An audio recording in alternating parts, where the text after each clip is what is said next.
अस्सलाम वालेकुम। Programme power show के साथ मैं हूं आपकी मेज़बान मारिया राना। हमारे साथ मौजूद हैं डॉक्टर हसनैन जावेद। नाज़रीन, सुप्रीम कोर्ट बेंच के बाइकआउट के बाद अब मामला चीफ जस्टिस और 2 जजेस के खिलाफ रेफरेंस तक पहुंच चुका है। अब वैसे तो जो विफाकी वज़ीर दाखिला राना सनाउल्लाह है, उनका ये कहना है कि ये फैसला अभी ज़ेरे गौर है, लेकिन क्या इस फैसले के बाद इस फैसले के ज़रिए फुल कोर्ट बनाने के लिए प्रेशराइज़ किया जा रहा है आला अदलिया को और चीफ जस्टिस को? इस पर आगे चलकर बात करेंगे। लेकिन अगर फैसला कल इनके हक में नहीं आता, अगर सुप्रीम कोर्ट ये हुक्म दे दे इलेक्शन करवाने का, इलेक्शन की कोई डेट जारी कर दी जाए, तो क्या ये लोग पीडीएम जो है ये इस फैसले को तस्लीम करेंगी? और अगर नहीं करते तो क्या इनके ऊपर कोई कानूनी कार्रवाई होगी? इस पर आगे चलकर बात करेंगे। लेकिन अगर बात की जाए आम आदमी की महंगाई की, तो 1965 के बाद तारीख की बुलंद तरीन सतह पर महंगाई पहुंच चुकी है। आवाम को रिलीफ मिलता नजर नहीं आ रहा। इस पर भी आगे चलकर बात करेंगे।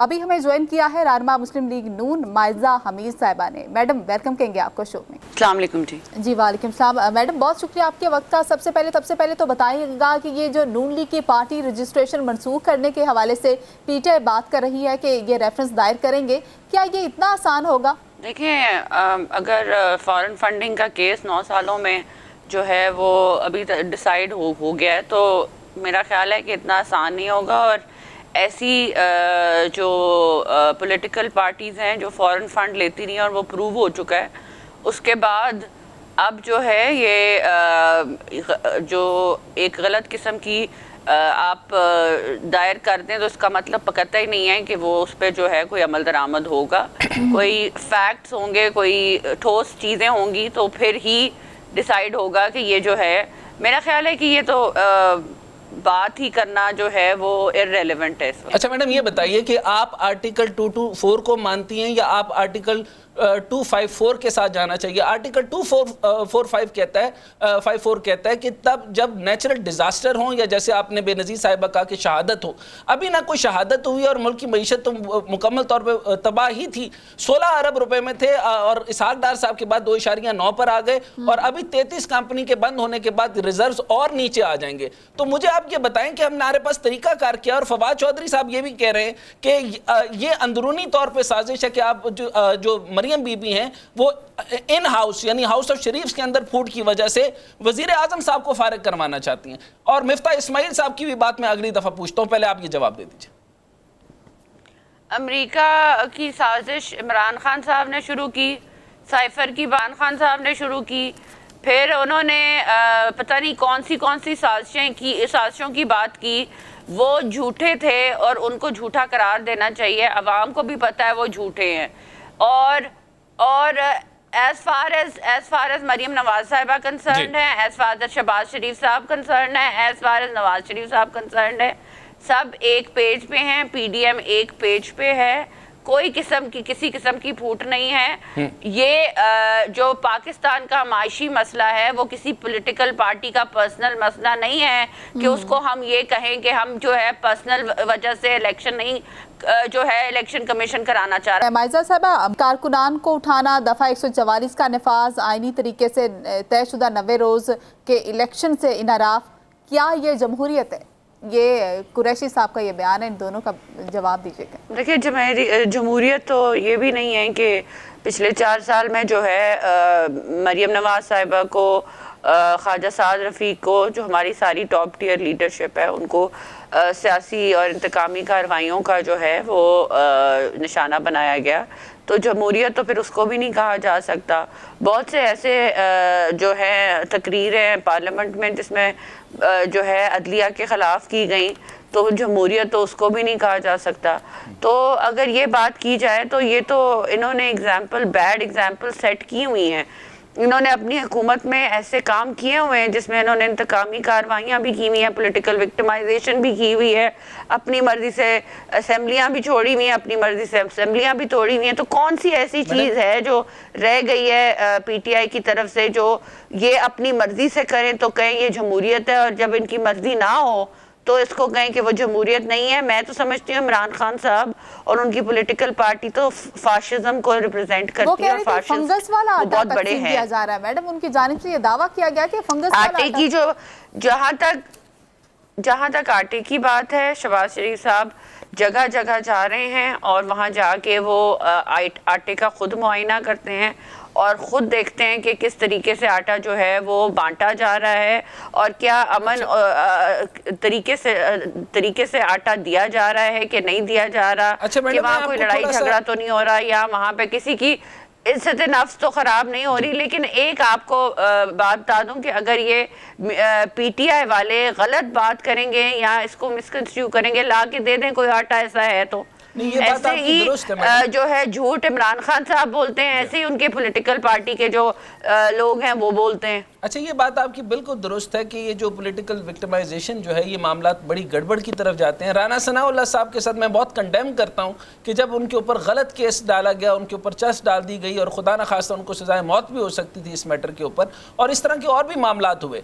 अच्छा, अगर उन्होंने गलत किया तो इसका मतलब ये है कि अब गैर जमहूरी रवायात कायम कर दी जाएँ और अब उनके साथ भी वही कुछ किया जाएगा जो उन्होंने किया, या हम इसका कोई जमहूरी हल भी निकालेंगे और हम जो है अगर इसको इलेक्शन वक्त पे करवा दे और फिर इसके ऊपर जो है वो अवामी राय और अवामी ताकत के साथ फैसला कर लें कि किसको आगे चलना है। देखिए, इलेक्शन में आपको फिर दोबारा कहूँगी कि इलेक्शन तो इलेक्शन कमीशन ने कराने हैं और इलेक्शन कमीशन इस वक्त नहीं समझता कि इलेक्शन जो है उनसे वो करवा सकते हैं, तो इसको थोड़ा सा क्लियर कर लें। नहीं, ये मैं आपसे क्लियर करना चाहता हूं ना, उन्होंने है वो आर्टिकल 58 के तहत इलेक्शन कमीशन ने जी रीस्केड्यूल करना है, तो वो रीस्केड्यूल कुछ वजूहात की वजह से इलेक्शन कमीशन ने, मैंने बारहा कहा कि वो इलेक्शन कमीशन ने वजूहात बताई आपको, तो इस वजह से है। लेकिन अगर इमरान खान साहब, एक मिनट मुझे कंप्लीट कर लेंगे ना, अगर वो वजूहात इमरान खान साहब उसको हर वजूहात को साजिश की तरफ लेके जाएंगे तो उनकी साजिश के जो का बयानिया वो तो पहले भी बहुत ज्यादा झूठ बोलते रहे हैं, उसका वो झूठ का सच भी निकला है, बहुत सी ऑडियो लीक्स भी निकली हैं, सामने नजर आ रहा है कि कौन झूठा है कौन सच्चा है। अच्छा, तो हम उनकी बात पर तो नहीं जा सकते। आप मुझे ये बता दें कि ये तो चलो इलेक्शन कमीशन ने इलेक्शन कराना है, क्या असेंबली इन्होंने तोड़ी कि नहीं तोड़ी? इन्होंने पंजाब असेंबली तोड़ी कि नहीं तोड़ी? केपीके असेंबली तोड़ी? क्या वो आइन और कानून के साथ की बात थी? फिर आइन शिकनी इतनी ज्यादा करते हैं कि वही कोर्ट जिसके का नाम लेते नहीं ये थकते हैं, उसी कोर्ट के सामने पेश होने के लिए इन्होंने पेट्रोल बम गिराए पुलिस पे। तो मुझे ये बता दें, मुझे ये बता दें कि आइन शिकन सबसे बड़ा कौन है? नहीं, उस पे आइन मैडम बड़ा क्लियर कहता है कि अगर वक्त से पहले और असेंबली तोड़ी जाती है तो जो इंटरिम गवर्नमेंट है वो 60 दिन में इलेक्शन करवाएगी, और अगर जो है वो वक्त से पहले तोड़ दी जाती है तो 90 दिन में कराएगी। यानी वक्त पर होंगे तो ये 60 दिन और वक्त से पहले होंगे तो 90 दिन। तो आइन तो इजाजत देता है वक्त से पहले तोड़ने की। वो फिर आप इंटरिम गवर्नमेंट से पूछें, वो तो आप इंटरिम गवर्नमेंट से पूछें, इलेक्शन कमीशन से पूछें। अच्छा, लेकिन इलेक्शन कमीशन मैडम उनका तो यही तो सब्जेक्ट है कि इलेक्शन कमीशन आपकी इंस्ट्रक्शंस पर चल रहा है, कानून को नहीं मान रहा। वो है, और वो हमेशा फैसला एक पॉलिटिकल पार्टी की जो है की तरफ झुकता है और जो दूसरी पॉलिटिकल पार्टी है उसको इंसाफ नहीं मिल रहा। तो कल अगर फैसला आता सुप्रीम कोर्ट की जानिब से, का तकाजा है कि ऐसे फैसले हों जो सिर्फ पीटीआई को फेवर करें। सुप्रीम कोर्ट की जानिब से अगर कल फैसला आता है इलेक्शन करवाने का, तो आप लोग मानेंगे या नहीं मानेंगे? फिर देखिए, हम लोगों ने पहले यही कह दिया है कि जो फैसला हमारी डिमांड है कि जो है फुल बेंच बनेगा तो हम उसका फैसला तस्लीम करेंगे, चाहे वो इलेक्शन कराने का हो या ना कराने का हो। हम जिस तरह बेंच टूटा है, जिस तरह जजेस के दरमियान में इख्तलाफ है, उसके बाद हम ये चीज इस चीज पे मैडम ये मरियम बीबी का जो कहना है कि ये बेंच फिक्सिंग है, नजर आए। मैडम मरियम बीबी ने जो कहा कि ये बेंच फिक्सिंग है और चीफ जस्टिस उमर अताब बंदियाल साहब को मुकम्मल तौर पर टारगेट करना कि ये कॉम्प्रोमाइज्ड हो चुके हैं, ये बात करना आपकी जायज है, मुनासिब है आला अदलिया के लिए? देखिए, आला अदलिया के फैसलों पे तनकीद करना हमारा और किसी का भी हक है। तो मैं ये समझती हूँ कि जो फैसले आ रहे थे एक के बाद दूसरा जो है वो पीटीआई के हक में थे, तो मैं नहीं समझती कि फैसला जो है वो एक पार्टी के हक में आए। फैसला जो है सारी पॉलिटिकल पार्टी सबको जो है या दोनों साइडों को, अच्छा मेरा सेकंड लास्ट क्वेश्चन है ऑन द लाइटर नोट, लगना चाहिए कि इंसाफ हुआ है। तो जब इंसाफ नहीं, मैं आपको बात मुझे आप कंप्लीट करने दे, देखिए इंसाफ अगर होगा तो सारी पॉलिटिकल पार्टीज भी तस्लीम करेंगी और ये अवाम भी तस्लीम करेगी। लेकिन अब ये सारा मुल्क देख रहा है कि क्या कोर्ट में क्या हो रहा है और किस तरह जो है वो एक पार्टी की फेवर में डिसीजन पे डिसीजन दी जा रही है। लेकिन मैडम सुप्रीम कोर्ट का फैसला और वन मैन शो है। सुप्रीम कोर्ट का फैसला जो है वो इलेक्शन कमीशन नहीं मान रहा और रीशेड्यूल करता है आर्टिकल 58, जो कि बड़ा कमजोर मामला बनता है। इधर जो है ना आपको पता ही होगा कि आईन पाकिस्तान की गोल्डन जुबली मनाने के लिए पार्लियामेंट में तैयारी की जा रही है। सवाल लोग कर रहे हैं कि आइन भी क्या सोचता होगा, इधर मुझे माना नहीं जा रहा, उधर मेरा जश्न मनाया जा रहा है। इस पर आप क्या कहेंगे ऑन द लाइटर टोन? मैं समझती हूँ कि आइन जो है पहली दफ़ा एक नो कॉन्फिडेंस मोशन के थ्रू एक वजीर आजम को निकाला गया। ये एक आइन की बहुत स्ट्रॉन्ग पॉइंट था, लेकिन उसी आइन के तहत शहबाज शरीफ को लाया भी गया ना कि ऐसे हुआ ना वो उसी आइन के तहत लाया भी गया। ऐसे नहीं हुआ कि मियां नवाज शरीफ की तरह जो है मुल्क ये 5 साल से कम मुद्दत में जो है उनको उनको निकाल दिया जाए, फिर दूसरा वजीर आज़म आए वो भी ऐसे निकाला जाए।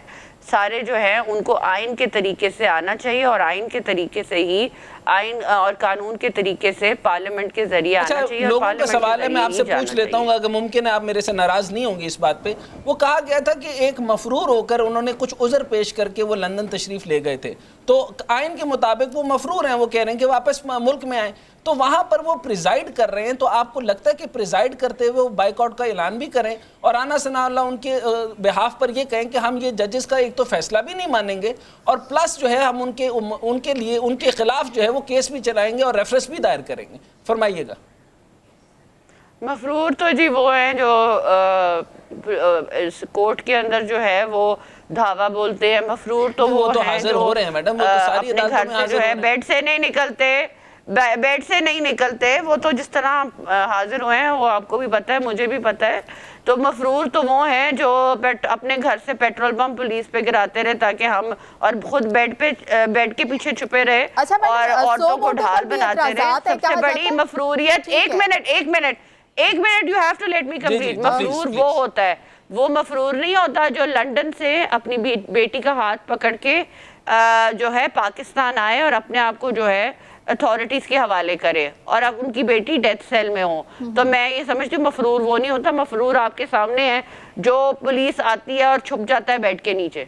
ठीक है, सो मोटो के हवाले से अगर देखा जाए तो तारीख में इससे पहले आपको कभी ख्याल नहीं आया कि इसको चैलेंज करें? अब जाके वो चैलेंज किया जा रहा है। 1 साल पहले फरमाइए कि अब क्यों, पहले क्यों नहीं? 1 साल पहले एक चीज हलाल और अब हराम, किस तरह से? ये आप बिल्कुल सही कह रहे हैं कि ऐसे जो कानून साजी थी पहले होनी चाहिए थी, लेकिन अगर देर आए दुरुस्त आए, मैं समझती हूँ इसमें कोई हर्ज। नाज़रीन, रहनुमा मुस्लिम लीग नून माइजा हमीद साहिबा हमारे साथ मौजूद थी, अपनी राय का इजहार कर रही थी। एक ब्रेक लेंगे, ब्रेक के बाद वापस आते हैं। ब्रेक के बाद खुश आमदीद नाज़रीन, माइजा हमीद साहिबा हमारे साथ मौजूद थी। डॉक्टर साहब, आपने भी कन्वर्सेशन उनकी सुनी जो गुफ्तगू वो यहाँ पे फरमा रही थी। आपको लगता है कि कल के आने वाले फैसले को ये तस्लीम करने लगे हैं पीडीएम वाले? उन्होंने अगर उनके हक में ना आया तो? जी, उन्होंने फैसला आने से पहले ही जो है वो जहाँ से मतलब नवाज शरीफ साहब जो है वो वहाँ पर इत्तेहादियों के साथ बैठकर उन्होंने बाइकआउट का ऐलान कर दिया। न सिर्फ बाइकआउट का ऐलान किया बल्कि उन्होंने राना सनाउल्लाह साहब ने कह दिया कि इन तमाम 3 जजेस जो हैं वो हमारे हक में हैं ही नहीं और इनकी हमेशा हमारे खिलाफ एक लंबा रिकॉर्ड है कि हमारे खिलाफ ही जजमेंट देते हैं। तो इसके मुताबिक आप ये समझ लीजिए कि क्या मामला बनेगा। लेकिन जो उमर अता बंदियाल साहब की जो ज़ेर सदारत जो मुतफ़िक़ा फैसला आएगा वो ऑफ कोर्स वो कानून के मुताबिक आएगा। मैं जो देख सकता हूँ वो ये है कि 224 आर्टिकल जो है वो प्रोमिनेंट आर्टिकल है और 254 की इस वक्त क्लॉजेस मुझे और कंडीशंस नजर नहीं आती जिसके तहत जो है वो नून लीग और जो माइजा हमीद साहिबा भी जो कह रही थी कि वो कह रही थी कि ये इसको जो है वो हम प्रोलॉन्ग कर सकते हैं किसी माशी बदहाली की सूरत के अंदर या बॉर्डर इंसर्जेंसी की सूरत में। ऐसा नहीं है ना। बेनज़ीर बीबी शहीद जब शहीद हुई थी तब हुआ था ये मामला, या नेचुरल डिजास्टर की सूरत में होता है या किसी और आफात की सूरत में होता है, ये आर्टिकल फिलहाल उस सूरत में नहीं लगता और ना ही नजरिया जरूरत इस बात पे लगेगा। और मुकम्मल तौर पे मुझे जो लगता है वो कानून के मुताबिक फैसला 224 यानी इलेक्शन का होना ही तय पाना चाहिए, ये मेरे मुताबिक ये और फैसला मुझे लगता है। और अगर कानून की रोशनी में हुआ तो कानून बड़ा क्लियर है, इसके अंदर कोई सुकम नहीं, कोई लकूना नहीं कि इलेक्शन को होना ही चाहिए और इसको देर करना सिर्फ आइन शिकनी होगी। जी ठीक है डॉक्टर साहब, आपका पॉइंट आ गया। नाज़रीन, मुसर्रत जमशेद चीमा रहनुमा पीटीआई ने हमें ज्वाइन किया है। मैडम बहुत शुक्रिया आपके वक्त का। सबसे पहले तो बताएगा कि माइजा हमीद साहिबा हमारे साथ यहाँ पर मौजूद थी। उन्होंने कहा कि उन्होंने 254 का हवाला दिया और साथ में कहा कि ये सिक्योरिटी के मामलात हैं, बजट के मामलात हैं, अभी इलेक्शन नहीं हो सकते। साथ ही उन्होंने ये भी कह दिया है कि इलेक्शन का मामला जो है ये आप इलेक्शन कमीशन से पूछें, आप उन इलेक्शन कमीशन इसका जवाब दे है। साथ में कल अभी फैसला आया नहीं है, फैसला आने से पहले ही उन्होंने बाइकआउट का भी ऐलान कर दिया, क्या कहेंगे? देखिए, इस मुल्क का जो पाकिस्तान तहरीक-ए-इंसाफ जो बात कर रही है वो क्या बात कर रही है?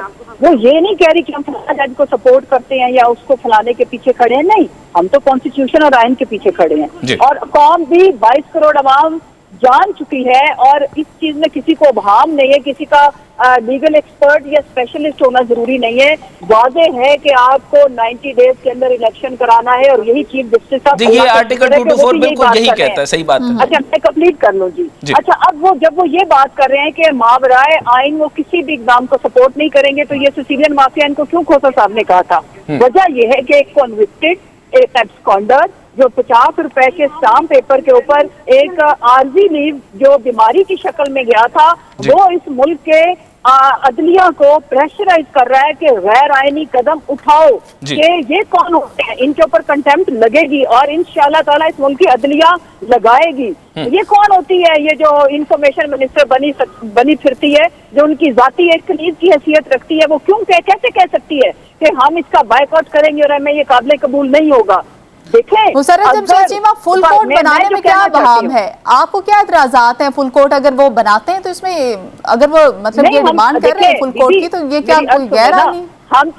हम तो ये कह ही नहीं रहे कि फुल कोर्ट ना बनाए। कहाँ कोई एक हमारे किसी लीडर की स्टेटमेंट आप देख लो, चीफ जस्टिस साहब जरूरी समझते हैं बना ले, नहीं समझते हम उन पे प्रेशर डाल के गन पॉइंट पे नहीं फुल बेंच बनवा सकते, ना उनसे गन पॉइंट पे फैसला करा सकते जिस तरह ये कर रहे हैं। हमने कभी इसको अपोज या सपोर्ट नहीं किया कि इतने रुकनी। ये सिलेक्टिव जस्टिस तो इनका वतीरा है। पहले जस्टिस कयूम की वो कॉल याद है ना आपको, फलां को इतनी पनिशमेंट दो, फलां को जोहर टाउन में जो इन्होंने जुडिशरी के अंदर जिस तरह से इन्होंने निजाम अदलिया को पलूट किया, वो ब्रीफकेस याद है ना अता तारड़ के दादे का, जिस तरह से इन्होंने इस मुल्क के अंदर, फिर वो डंडे याद है ना जिस तरह से इन्होंने सुप्रीम कोर्ट के ऊपर फिजिकली भी हमला किया, जो अच्छा, एक और पॉइंट भी मैडम उठाया गया, उसका भी जवाब दीजिएगा।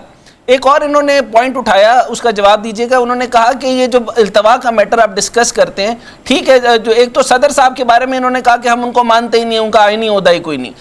दूसरा इन्होंने कहा कि जनाब के अगर सदर साहब ने जो फैसला किया था तो 30 अप्रैल की डेट क्यों दी, क्योंकि अगर 90 दिन गिने तो ये 10 अप्रैल बनते हैं। तो इसके ऊपर भी वो बात कर रहे हैं कि अगर 10 अप्रैल को नहीं हो सकते, 30 अप्रैल को होंगे, तो 30 अप्रैल से हम आगे करना चाहें तो 8 अक्टूबर, क्या हम 8 अक्टूबर से भी आगे खींच देना चाहते हैं? इसका मतलब तो ये हुआ कि ये इलेक्शन करवाना ही नहीं चाहते। देखिए, ये तो कोई भाम वाली बात नहीं रह गई कि ये पैसों की बात से मैं शुरू करूंगी कि ये जो फजूल किस्म के आर्गुमेंट देते हैं जिनकी कोई लॉजिकल और कोई हकीकी ग्राउंड नहीं है। मसलन 1500 अरब का, आपको पता ना कि इनके वकील ने क्या बोला कि जी 1500 अरब का खसारा है। 1500 अरब में इलेक्शन के कितने चाहिए? 20 अरब। मतलब इससे जोक। और अनफॉर्चुनेटली जो गैर आईनी खुद है वो दूसरे आईनी ओहदेदार को देखो, जो आइन और कानून की बालादस्ती की बात कर रहे हैं, कैसे धड़ल्ले से कह रहे हैं, हठधर्मी से कह रहे हैं।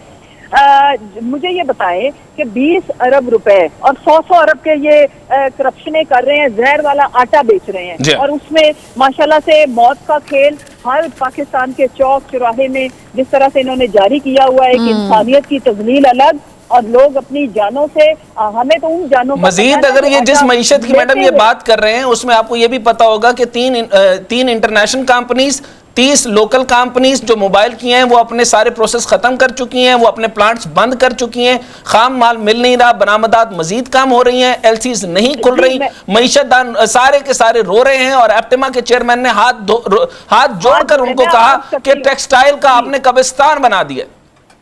ना सिर्फ टेक्सटाइल का, मैं ये कहना चाह रही थी कि जो हमें वो अमवात नजर आ रही है जो आटा की डिस्ट्रीब्यूशन के ऊपर हो रही है। ये आटा फंगस वाली वो गंदम जो इन कमबख्तों ने बाहर फेंकी होती है, कोई स्टोरेज सिस्टम नहीं है और फंगस ज्यादा इन्होंने यूक्रेन से मंगवाई, वो गंदम वाला आटा जहर वाला जो मुजरे सेहत है, किसी इंसानी जान के लिए क्या जानवर के लिए भी वो मुजरे सेहत है, वो ये बांट रहे हैं। उससे जितनी अमवात होंगी वो एक अलग बहस है। पाकिस्तान को इन्होंने, पाकिस्तान की इंडस्ट्री को, पाकिस्तान की मईशत को, पाकिस्तान के किसानों को, हमारे खलियानों को इन्होंने। अच्छा, एक और क्रिटिकल सवाल की इजाजत दें ताकि मैडम ये ना पता चले ना कि मैं आपसे क्या बात कर रहा हूं, आप जरा जवाब ये क्लियर दे दें। एक उनकी तरफ से एक और पॉइंट ये दिया जा रहा है कि जैसे पूरी की पूरी, जैसे आप पीटीआई ये कह रही है कि उमर अता बंदियाल साहब ने जिस तरह कहा कि पीर का सूरज जो है वो खुशी की खबर लेकर आएगा, उसका सूरज जो है वो खुशी की खबर लेकर आएगा, तो इसका मतलब ये कह रहे हैं कि पीटीआई के साथ बात पहले से ही तय हो गई है चीफ जस्टिस साहब की, और वो उमर अता बंदियाल साहब को टारगेट करते हुए कह रहे हैं कि उन्हीं के पीटीआई के हक में फैसला होगा। और इसी तरीके से दूसरी तरफ जस्टिस फाइज ईसा साहब ने, यानी ये टाइमिंग क्या है जिसके ऊपर सुमोटो को जो है वो क्वेश्चन बनाया गया, फरमाइएगा जरा इसके लिंक को। जी अच्छा, सबसे पहले तो ये कि सीधा ओपन एंड शट केस है। मैंने अर्ज किया कि ये चीफ जस्टिस अता बंदियाल तो ज़ाहिर लॉ एक्सपर्ट है, उनकी तो एक्सपर्टीज है, इसमें लीगल एक्सपर्टीज की क्या जरूरत है? आपको ये मुझे पता है कि नहीं कि कॉन्स्टिट्यूशन के अंदर ये बात बिल्कुल दुरुस्त है, I agree to this, I agree to this। मेरी अर्ज सुन लेना, मैं एक दिन ऊपर भी ये जो इंटरम सेटअप है ये सब गैर आईनी हो जाएगा, कलदम हो जाएगा। अगर एक चेक भी ये साइन करेंगे या गवर्नमेंट किसी भी मैटर में इन्वॉल्व होगी वो और सीधा आर्टिकल 6 के जुमरे में आएंगे। लेकिन वो काफी सारी तशरीहात भी तो ला रहे हैं मैडम, सुन लेना। अच्छा, दूसरी बात ये कि अगर एक चीज है ही आईनी और कानूनी फैसला होना है, आइन के मुताबिक होना है, तो उसमें अब हम किधर से रह गया? वो तो इनको मुझे ये बताएं, जिन ग्राउंड्स पे, जिन लॉजिक्स के ऊपर ये कह रहे हैं कि बस ये इलेक्शन नहीं हो सकता बाकी सब कुछ हो सकता है, मुझे ये बताएं कि इस मुल्क में जितने इन्होंने फॉरेन ट्रिप्स किए हैं, आपको पता है ना, जितने अरबों रुपए तो इनके खाली लल्ले पे, इनके प्रोटोकॉल्स पे 80-90 रुकनी कैबिनेट, और उसमें 20 अरब रुपए के लिए नहीं है। वो बड़ा अच्छा कि कुछ लोगों ने कहा कि इनको हम फंड रेजर करके दे देते हैं, पूरी कौम इलेक्शन चाहती है, मुल्क को बचाने के लिए ये कोई भारी कॉस्ट नहीं है, भारी कीमत नहीं है, मुल्क में स्टेबिलिटी लाने के लिए तो लोग तो पैसे देने को भी तैयार है। ये वो साथ ही कह देते हैं कि हम लोग तो करवा रहे हैं, इलेक्शन कमीशन से पूछे ना आप, हम लोग जवाब दे नहीं, इलेक्शन कमीशन। अच्छा, इलेक्शन कमीशन के ऊपर भी मेरा एक ये सवाल है, वो ये कहते हैं कि ये इलेक्शन कमीशन बनवाने वाले भी आप ही थे, सरबराह भी आप ही ने चुना था, और अब आपने आगे देखा कि पिलडैट के जो रहनुमा है वो सारे की सारी बातें ऐसे करते हैं कि जिस तरीके से नून लीग ने उनको रेंट पे रख लिया, क्योंकि सारी बातें तो उनके हक में करते हैं, जमहूरियत के तो हक में तो कोई बात ही नहीं है। जी देखिए, सबसे पहले तो ये कि कोई भी बड़े से बड़ा आईनी ओहदेदार वो किसी भी दौरे हुकूमत में आया हो, उसके आईनी तकाजे पूरे करने हैं कि ये ताना हमें ये देंगे, करवा ये रहे हैं, इलेक्शन डिले की तस्वीर सुबह दोपहर शाम ये पढ़ते हैं, रोकते ये हैं, मिर्चिए ये पढ़ते हैं, प्रेशराइज ये करते हैं, $500 होने की धमकी ये लगाते हैं, जो कि धमकी नहीं है। कौम को पता होना चाहिए कि डॉलर जितना भी महंगा होता है, रुपया गिरता है, इनकी बगैर करप्शन के इनकी मालो मता में 10 अरबों खरबों रुपए का इजाफा हो जाता है, बिकॉज इनकी सारी जायदादें, सारी पैसा इनका डॉलर में है। दूसरी जो रहेगी बात, देखें इलेक्शन कमीशन ने ही करना है, इसी वजह से ऑनरेबल चीफ जस्टिस से इनकी इत्तला के लिए अर्ज है, उन्होंने फाइनेंस सेक्रेटरी और डिफेंस सेक्रेटरी को तलब किया है। कोई आईनी ओहदेदार होता कौन है जवाब देने के लिए? आर्टिकल 6 के जुमरे में आएगा। अच्छा, ये आर्टिकल 6 से याद आया मैडम, इलेक्शन नहीं करा सकते। सुन ले मेरी बात, अर्ज सुने ना, फाइनेंस सेक्रेटरी के पास ये इख्तियार ही नहीं है कि वो ये कहे कि मैं इलेक्शन कराने के लिए पैसे नहीं दूंगा। मैडम, उन्होंने पहले सुप्रीम कोर्ट का फैसला वो भी नहीं माना, उन्होंने कहा कि वो बेंच ही ठीक नहीं था, उसके अंदर 4-3 का फैसला हुआ, फिर उन्होंने कहा कि 2 लोगों जो है ना माजरत कर ली, फिर उन्होंने मरियम साहिबा ने जो है वो 2 जजेस की बड़ी तारीफ भी की। ये जो डिवीजन डाल रहे हैं जजेस के अंदर, ये दरमियान में जो बोन ऑफ कंटेंशन डाल रहे हैं और आपस में बेंचेस को लड़ा रहे हैं, ये चीफ जस्टिस उमर अता बंदियाल साहब की बात हो रही है। इन्होंने तो इस तरीके से समझ लिया जैसे कोई मजिस्ट्रेट के ऊपर बात कर रहे होते हैं। एग्जैक्टली ये अच्छा है कि सारा जो गंद है ना वो उबल के उछल के बाहर आ रहा है, लेकिन इस जमात के लिए कोई नई बात नहीं है। इन्होंने फिजिकली अटैक किया था, पैसे बांटे थे, प्लॉट्स बांटे थे, और ये जुडिशरी को अपनी बी टीम बना के पहले यूज करते रहे। लेकिन अब जो आयन और कानून के साथ देखें, इस वक्त जो कौम का मिजाज है, यू नीड टू अंडरस्टैंड कि कोई गैर आईनी फैसला कौम सुनने को तैयार नहीं है, क्योंकि हमारा मुल्क डूब रहा है। अगर एक्टिमा के वो गोहर एजाज साहब ने अगर हाथ जोड़े हैं तो इसका मतलब ये है कि पाकिस्तान तरीके इंसाफ के दौर में ये इंडस्ट्री अपनी पीक पे हमने पहुंचाई थी, और आज वो कब्रिस्तान है, वो एक खरादिए और एक वो क्या कहते हैं जो स्क्रैप से बढ़ के कुछ भी नहीं है। फिर इसी तरह मजीद आपको ये भी बताता चलो मैडम के जो हुज्जाज इकराम का जो एक तरीके इंसाफ के लिए नहीं, वो इस मुल्क की जरूरत है, बिकॉज स्टेबिलिटी नहीं आनी किसी भी रॉकेट साइंस से। और ये जो चोरों का जत्था है, ये जो कब्जा करके इस मुल्क के ऊपर गैर आईनी तरीके से मुसल्लत किए गए हैं, इनको लगता है। अच्छा मैडम, मैं अफराते ज़र की भी बात करूं, टॉलरेट करेगी आज अफराते ज़र 6 दिहाइयों से भी ऊपर चली गई, यानी तारीख में ऐसा सबब कहीं नहीं मिलता। 35.5 अफराते ज़र हो गई, और फूड इन्फ्लेशन 60 के करीब पहुंच रही है, यानी आपको कुछ नहीं मिलेगा, यानी 150 की मुर्गी आप समझ लें 1200 रुपए की हो गई। तो आप मुझे और एक ऊपर काम किया कि जो हुज्जाज इकराम का जो कोटा जाया करता था, उसके ऊपर उन्होंने कहा कि डॉलर में पेमेंट ना होने की वजह से मुमकिन है कि हुज्जाज इकराम भी जो गवर्नमेंट की तरफ से जाते थे वो ना जा सके, वो कोटा भी नहीं मिलेगा। देखें, ये ग्रुप ऑफ जोकर्स हमारे ऊपर मुसल्लत है। इस तरह की जो ग्राउंड रियलिटीज है, जमीनी हकायक के इशारे कभी भी झूठ नहीं होते, गलत नहीं होते। फैक्ट्स एंड फिगर्स को नोबडी कैन डिनाई, या वो ठीक होते हैं या गलत होते हैं। उसके अंदर इतनी मज़ाक़ा खेज किस्म की आर्ग्यूमेंट, जोकर्स किस्म के स्टेटमेंट और इतनी फॉल्स। अच्छा, टाइम की कमी के बाद मैं आपसे एक आखिरी स्टेटमेंट लेना चाहता हूं मैडम। ये पहला भी उन्होंने सुप्रीम कोर्ट का जो है वो फैसला नहीं माना था। मैडम आखिरी बात, एक बात पूछना चाह रहा हूं, ये पहला फैसला भी उन्होंने नहीं माना था। अब दूसरा, नवाज शरीफ की मैयत के अंदर उन्होंने कहा कि ये हम सारे जो है वो पहले से ही बायकॉट कर रहे हैं। अच्छा, अब उन्होंने बायकॉट कर दिया है, तो आर्टिकल 6 कब लगेगा उनके ऊपर? वो तो स्टेट बायकॉट कर रहे हैं उनको, और ऊपर से वो कह रहे हैं कि हम जजेस के खिलाफ फैसला भी चलाएंगे, यानी कैंपेन चलाएंगे। देखिए, नंबर 1 कैंपेन वो चलाएंगे नहीं, वो चला रहे हैं उनकी फैमिलीज को, उनकी निजी जिंदगी को हिट कर रहे हैं, उनको थ्रेट कर रहे हैं, इसमें कोई दूसरी राय नहीं। नंबर 1। नंबर 2 कि जो 65 और 71 की वॉर के बाद जो सिचुएशन नहीं हुई थी वो अभी बनी हुई है। और आखिरी बात ये कि ये ट्रेंड करें, ये जो मर्जी करें, ये उल्टे होके लटके, फांसियां ले लें खुद ही, तो आर्टिकल 6 के जो जुमरे में आएगा एक तो उस पर लगेगा। दूसरी बात ये कि कोर्ट ने तो आयन और कानून के मुताबिक अपना फैसला करना है, ये बायकॉट करके ना लंदन को मुंह कर जाए। या इनको मेरा एक मशवरा है कि ये जो इन्होंने तहरीक फिर लॉन्च करनी है ना, उसके लिए अपने वो जो लीडर है ना जो बाहर बैठ के प्रेस कॉन्फ्रेंस करता है, उसे यहाँ बुला ले और उसे कहे कि यहाँ पे आके। ठीक है मैडम, आपका पॉइंट आ गया, बहुत शुक्रिया आपका। रहनुमा तहरीक इंसाफ मुसर्रत जमशेद चीमा साहिबा हमारे साथ मौजूद थी, अपनी राय का इजहार कर रही थी। एक शॉर्ट ब्रेक लेंगे, ब्रेक के बाद वापस आते हैं। ब्रेक के बाद खुश आमदीद नाज़रीन। माहिर कानून एतजाज एहसन साहब ने हमें ज्वाइन किया है। सर, वेलकम कहेंगे आपको शो में। शुक्रिया सर। सबसे पहले तो बताएगा, ये जो नवाज शरीफ साहब बाहर गए हैं दवाई लेने, ये किस आर्टिकल के तहत गए हैं? और अब वो वहां पर बैठकर बेंच का बाइकआउट करने की बात कर रहे हैं, वो किस आर्टिकल के तहत बात कर रहे हैं? और क्या ये सारा बाइकआउट जो है ये प्रेशराइज किया जा रहा है ताकि फुल कोर्ट बनाया जाए? जाहिर है, वो उन्होंने कहा ही है कि जी इस बेंच 3 मेंबर बेंच को हम नहीं तस्लीम करते और फुल कोर्ट बनाया जाए। और ये डिक्टेशन दे रहा है एक मफरूर मुजरिम जो बाहर बैठा मुल्क से, वो डिक्टेशन दे रहा है कि वरना हम अगर बेंच को नहीं रिकग्नाइज करते तो ये उसका फैसला किस तरह हम तस्लीम कर सकते।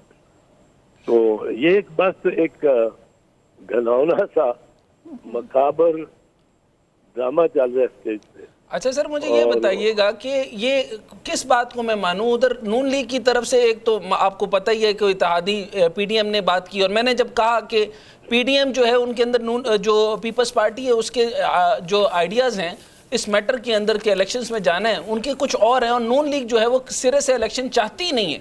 तो सर मुझे ये बताइए कि 224 को निफाज नहीं चाहते, ये कहते हैं कि जब हमने अदालत सदर का कोई इख्तियार नहीं और सिर्फ गवर्नर ये डेट दे सकता है। फिर कहा कि हम जब अगर 90 दिन गिनने हैं तो 10 अप्रैल तक गिने, 30 तक जाएंगे तो फिर 8 अक्टूबर भी जाएगी और 8 अक्टूबर से आगे भी जाएंगे। क्या चाहते हैं ये सर? सर ये इलेक्शन नहीं जाते, आइन का तकाजा बड़ा क्लियर है और ये आइन को फिर पूरा नहीं अमल नहीं करना चाहते सर। आइन का तकाजा ये है सर कि उसमें लिखा है not later than 90 days. Exactly. यानी 90 डेज से लेटर नहीं हो सकता, ठीक है। Not later than 90 days.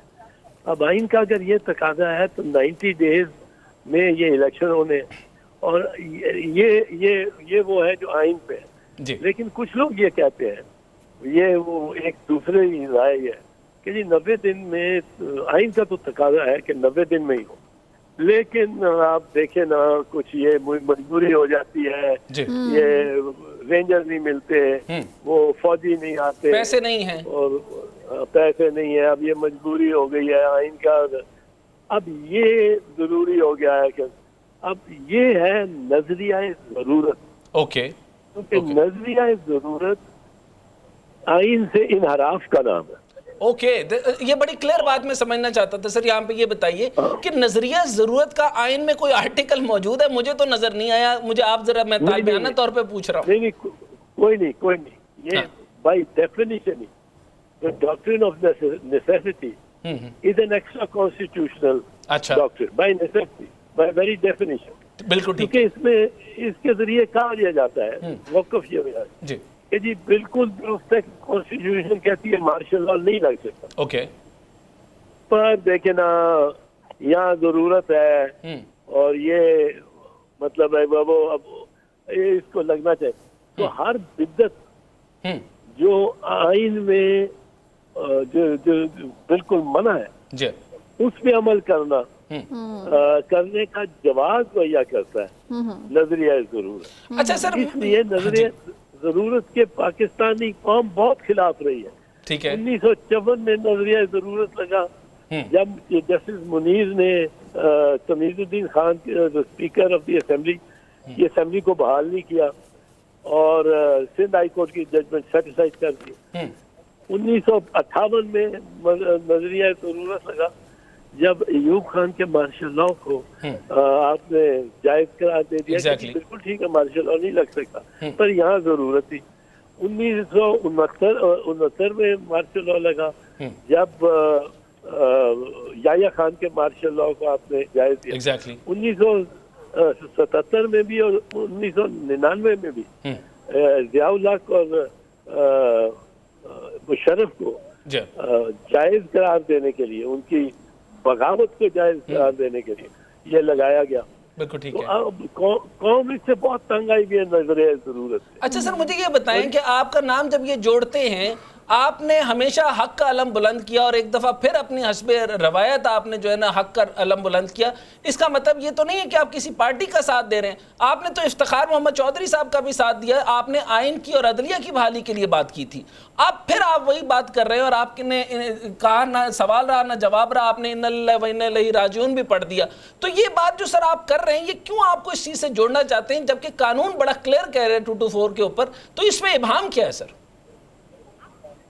इबाम कोई नहीं है, मेरे ज़हन में भी इबाम कोई नहीं है। और मैं ये जो मैं गलत हो सकता हूँ पर मैं इसमें बदनीयत नहीं हो सकता हूँ। और मैं अपनी जो समझता हूँ कि आइन की दुरुस्त तशरीह ये है वही मैं बात करता हूँ। अब इसी किसी को पसंद आए, मेरे अपने पार्टी के मेंबर हो या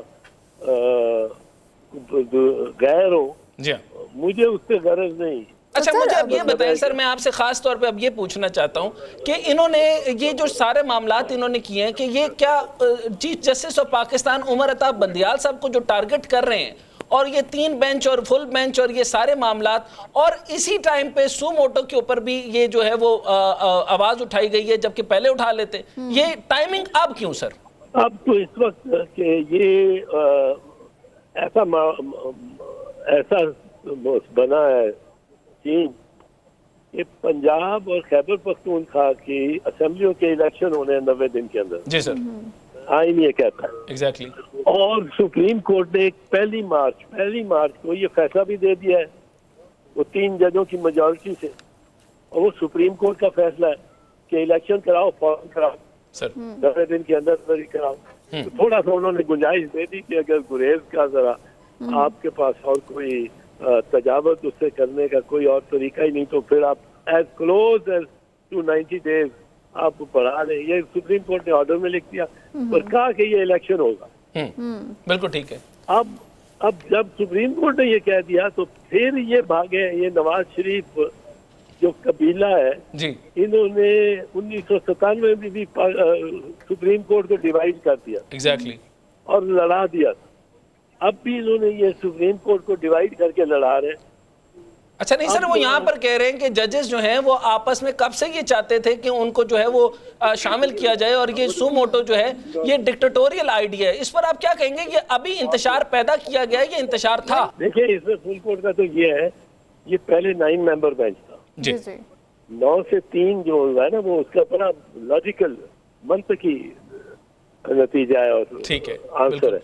एग्रीड। 9 जज बैठे, 9 जज से 2 पे प्रेशर डाला गया कि वो छोड़ दें, क्योंकि उन्होंने चीफ जस्टिस को ये सिफारिश की थी कि इस पंजाब और खैबर की सूबाई इलेक्शन में असेंबलियों के वो उसमें वो मुदाखलत करें, क्योंकि ये उन्होंने कहा कि ये गवर्नमेंट कुछ नहीं कर रही है और ये पंजाब और खैबर बगैर किसी आईनी हुकूमत के रह जाएंगे। तो उन्होंने रेज किया, अब उन पे ये ऑब्जेक्शन था कि आपने तो पहले एक ओपिनियन दे दिया तो आप भी बैठ, वो उठ गए। तो ये थे एजाजुल हसन साहब और जस्टिस नकवी, वो चले गए। उन्होंने कहा हम नहीं बैठते आप अगर ये समझते हैं। अब 2 दूसरे थे, नेक्स्ट जो 2 थे वो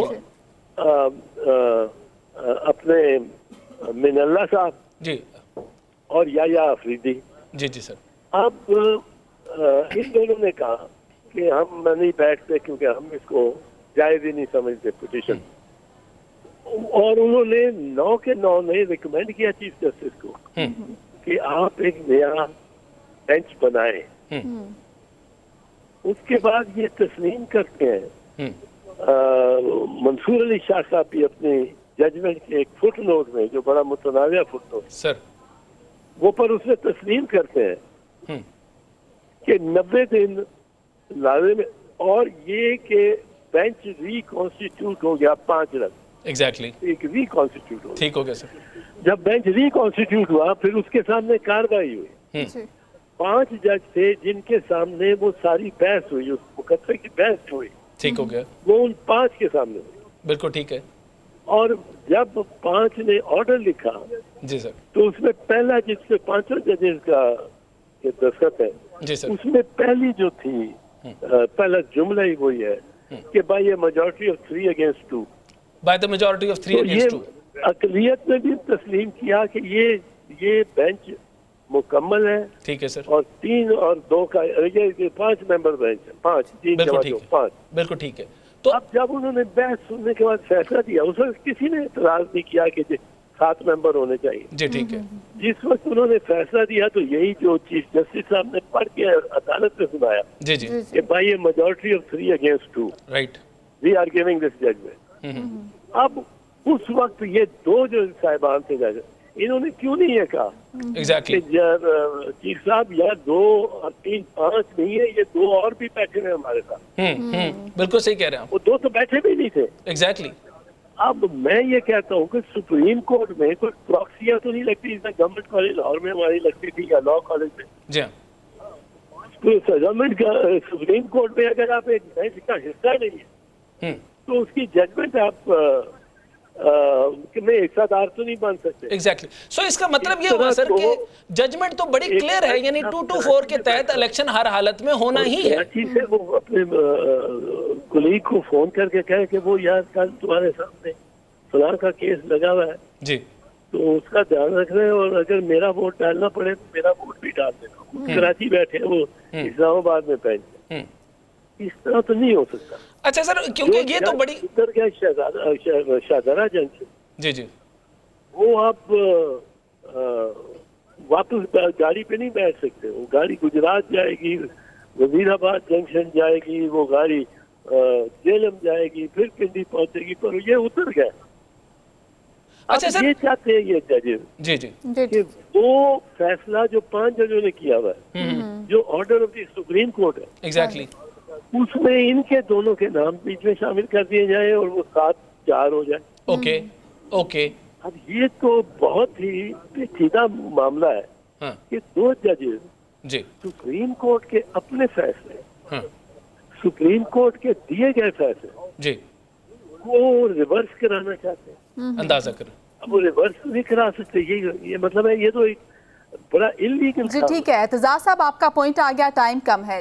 नाज़रीन, कानून एतजाज एहसन साहब हमारे साथ मौजूद थे, अपनी राय का इजहार कर रहे थे। इसी के साथ ही मुझे और डॉक्टर साहब को इजाज़त दीजिए। अपना बहुत सारा ख्याल रखिएगा। खुदा